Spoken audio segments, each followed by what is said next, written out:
What's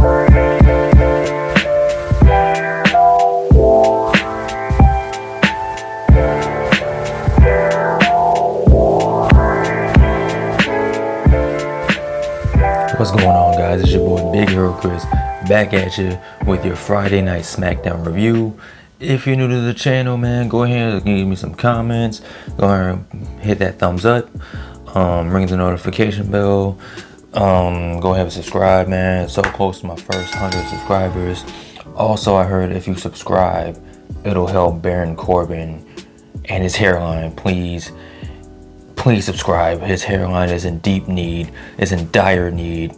I don't care about him being broke. I'm just worried about his hairline. So please, if you could just subscribe. Every subscription helps. Every hairline matters. All hairlines matter, please. But in all seriousness, man, we finally made it. We finally made it through the pandemic era. WWE, they finally officially have fans back in the building, back in the arenas. And oh my God, the energy that the fans had in Texas tonight, yo, that was crazy. Like the pop, like from the time the show opened, you had Vince McMahon just walk out, say, where the hell have you guys been? And just walk out. And he got a huge pop to that. Like this dude just walked out, said a sentence and left. And said, peace, I'm out. But the reaction that Roman Reigns got, the Usos, Edge, yo, biggest pop of the night to me, like, was for Edge. Like, he came out and you thought that Jesus himself came back, right? So the show kicks off with a 6-man tag match between the Bloodline and Mysterio's son and Edge. Pretty fun match. And the big thing that a lot of people were wondering about was how would Roman Reigns react to fans being back? Like, how would the fans accept him? You know, he's been killing it lately as the tribal chief, so people were wondering, all right, so he got some boos at WrestleMania, but how will it translate now, you know? And people are still booing Roman Reigns, and it's legit boos, you know, because either people don't like Roman Reigns or people are just accepting the fact that this dude's a heel, like he's the best heel, the top heel in wrestling, the best thing in wrestling right now. Roman Reigns getting booed out the building, you love to see it. Edge getting cheered, like he just brought all the championships back. He got cheered like he just came out with pizza and puppies for everybody, you know. That's the type of love Edge got. So the 6-man tag match happens and the Bloodline wins. They get one of the Usos gets to roll up on one of the Mysterios, and after the match you have shenanigans. You have a big brawl that breaks out, Superman punches and chair shots, and it looks like Roman is gonna put the crossface on Edge with the chair, the little bar part of the chair, but Edge gets the upper hand, hits Roman with the spear, and he locks on another crossface with the little bar of the chair, locks it in, makes Roman Reigns tap out. All right, yo. So you have a big visual of Edge holding up the championship, the crowd's losing their mind, and just the energy that the crowd had throughout this whole show was just phenomenal. It was crazy. Total difference between that and the Thunderdome, like the piped in crowd noises and the people being told who to cheer for and who to clap for and who to boo for pales in comparison to have actual fans in the building, you know. Sami Zayn comes out, he's demanding justice. he wants reparations, he wants justice, he wants justice for the fact that he's not in the Money in the Bank match. He's just going off on this conspiracy kick. And as he's talking, Finn Balor makes his return to the main roster. He's back on SmackDown, no longer on NXT. He comes out, he gets the jump on Sami Zayn, and it looks like that's gonna be a feud going forward. And that's what's up. It's good to see Finn Balor back on the main roster, back on WWE TV. I mean, technically NXT is WWE TV, but you know what I mean. Like NXT is his own thing, and the main roster is his own thing as well. So it's looking like it's gonna be Finn Balor going up against Sami Zayn in the near future, and that's what's up. Speaking of NXT, you have the returning Knox and Shotzi, they don't have first names or last names anymore. They're just Shotzi and Knox. In a rematch up against Natalya and Tamina, and they've beat them before. They beat them last week, and they beat them again this week. You had Liv Morgan and Selena Vega on commentary, and they're just going back and forth, sounding like two chihuahuas, sounding like just two little schoolgirls just bickering back and forth. As the match is going on, I think Liv Morgan rolls in the ring, causes a distraction, and Knox and Shotzi get the win. And then you have Liv Morgan pointing at the Money in the Bank briefcase, and everyone's chanting and cheering and happy and all that. And it's pretty cool. I don't think she's gonna win, but that's another video for another day. I got the predictions video come up tomorrow, so be on the lookout for that, guys. Speaking of the women, you have Bianca Belair going up against Carmella. Mella's money, but the reaction Bianca Belair got, that was even more money. That was huge, because you had a lot of people saying that I don't know if Bianca Belair is as over as people make her out to be, and that wasn't the case. Like, she got a huge reaction, a big pop from the crowd. Fans' reaction was just crazy. People are really digging on Bianca Belair. She wins. She gets the win over Carmella, using the hair whip into the KOD 1, 2, 3 EST for the WIN. And that's what's up. Otis is out here looking like Bobby Hill.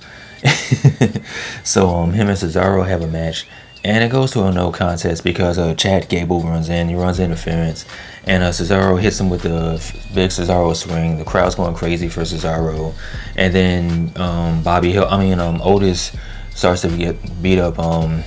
Cesaro, he hits him with the Vader bomb, and I'm pretty sure I saw Hank Hill crying or yelling about propane. In all seriousness, they're doing a pretty good job of making Bobby Hill, god damn it, Otis look like a monster, a serious threat. It's a damn shame they couldn't do this last year when he actually won the Money in the Bank, instead of having him look like a goof.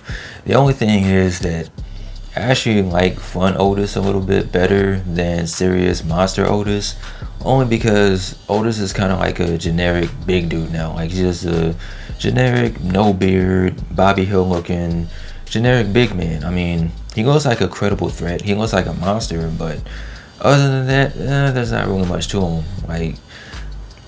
But it's a damn shame that he's not in the Money in the Bank, but whatever. But yeah, that was the thing that happened. Another thing that happened was you saw earlier in the night, Edge was talking to Kayla Braxton backstage about his upcoming match with Roman Reigns at Money in the Bank. And then in the background, you just hear Seth Rollins doing his Seth Rollins like, or however he sounds. Pretty much further sowing those seeds, planting those seeds for their possible match at SummerSlam. So look like it's going to be Edge versus Seth Rollins at SummerSlam. Kind of going off that storyline of how Seth Rollins was going to take out Edge a few years ago, back when Edge wasn't able to compete. So now looks like we're going to get the match between Seth and Edge at SummerSlam. Is it going to be for the title? Probably not. Will Seth be Mr. Money in the Bank? Who knows? Maybe not. I don't know.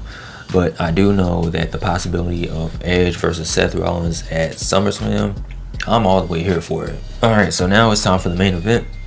And before the main event happened, you have Baron Corbin come out. Broke boy Corbin. Dude, where's my hairline Corbin? His hairline looks like it was Future and Endeavor Corbin. Baron Corbin's hairline's been pushed back more than Dr. Dre's Detox album.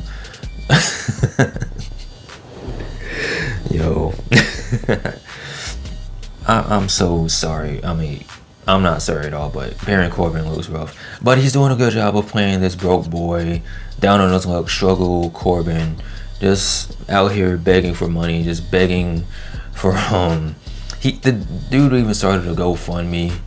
Like, he's just trying to get money. He's just trying to feed his family or whatever. Like, they're talking about, he's out here talking about like possibly having to go live with his parents or whatever. And as speaking of Kevin Owens comes out as Baron Corbin is talking. Baron Corbin asking for money kind of in an insulting way. and Kevin Owens hits broke boy Corbin, hits him with a stunner, knocks him right on his hairline.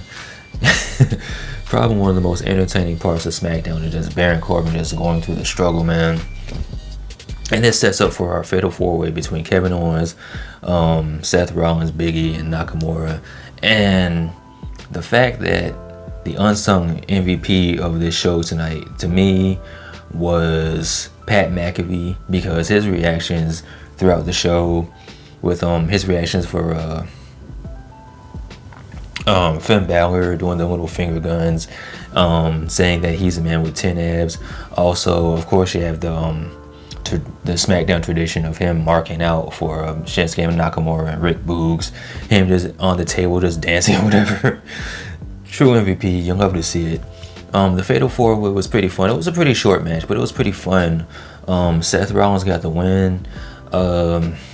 Kevin Owens took, I think it was Nakamura, to the outside and laid him out on the table, hit an elbow drop from the top of the ladder through the announcer's table. This left Seth Rollins in the ring by himself with Big E, hits the curb stomp on the ladder, hits the 1, 2, 3. Seth Rollins goes to the top of the ladder, celebrates with the Money in the Bank briefcase, which by wrestling logic means he's probably not going to win, which sucks because, spoiler alert, he was one of my predictions, or one of my picks to win the Money in the Bank. Who the other one is, you gotta wait for the Money in the Bank predictions video to come out to see. But yeah, man, SmackDown was fun, all around fun. The crowd coming back. The new set, I gotta talk about the new set real quick. The new set looks pretty dope. And someone kept saying that it looked like one of the WrestleMania sets, which is totally cool with me. It provides a new aesthetic.